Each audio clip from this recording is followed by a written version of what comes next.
You see homeschool resources for your kids, but do you see them for you? I think you should. I've been a homeschool mom for less than a couple decades, more than 15 years for my 4 kids, now aged 14 to 22. And I wish that I had a few of these resources way back when.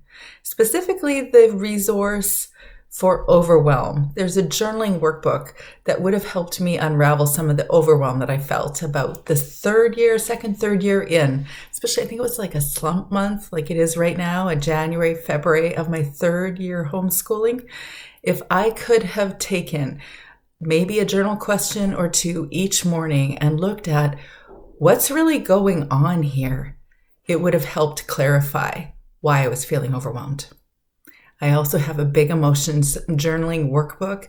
It's a self-coaching tool to address your big emotions.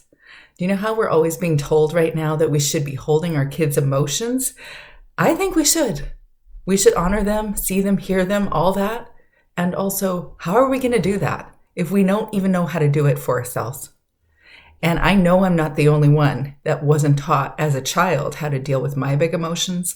I hear it all the time from homeschool moms that have had great upbringings. They've had really nurturing childhoods. And even still, we don't get trained in dealing with our big emotions. I've also got a building boundaries journaling workbook. It's a common discussion. How do you deal with the in-laws who don't like your choice in homeschooling? Or the mailman's always hinting that you should put the kids back into school. Those relationship challenges, the boundary challenges you might have with other people are things that are wasting your time and energy. And you don't have to waste energy. You got to use your energy where you need it, and it is in your home. So you can use the Building Your Boundaries journaling workbook to address that, but also address how you're relating to yourself. Because if you have an external boundary challenge, you likely have an internal boundary challenge. If you want to learn more about that, check out that workbook. I have all sorts of journaling workbooks, and the reason, because I actually think we can do a lot of self-coaching by really digging deep into here. Looking at our patterns, looking at the things that matter to us, our values, looking at what triggers us, what brings us joy, what makes us happy, what gives us energy. You're going to find a lot of prompts in the Homeschool Mama Daily Journal to explore more of that. If you want to deschool your homeschool, such a great word right now, wouldn't you say? Deschooling, because it is helping us reframe, get a new perspective on what an education is anyway. I think it's a really useful process to deschool. And if you want to do a little bit of that work, I've got self-coaching tools like journaling workbooks. But all of these topics, I also have group coaching related to all of them. I'll do one-on-one coaching with you if you'd prefer. And of course, I have online courses. As a homeschool mom who loves podcasts, not coincidentally, I started a podcast 1 month before the pandemic started.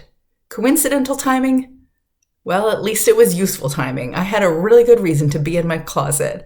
And I've met people all over the world, whether they're podcast influencers or people that I just wanted to meet, and many homeschool parents and authorial influencers and just regular folk like me. And I have been so privileged to get to know different people. And so I share now my almost 5th season of my Homeschool Mama Self-Care podcast with you. You can find those resources up in the right-hand corner of this website. But not only the self-coaching journaling workbooks are available here, you can also find other resources designed just for you in the right-hand corner too. And if you're not sure what the right place to start is, you can connect with me, book an appointment through the Calendly link at the top or the bottom, wherever it is, and connect with me sometime next week. We can chat about what challenge you're dealing with right now so you can turn your homeschool challenge to your homeschool charms too. It's nice to chat with you, and we'll talk to you soon.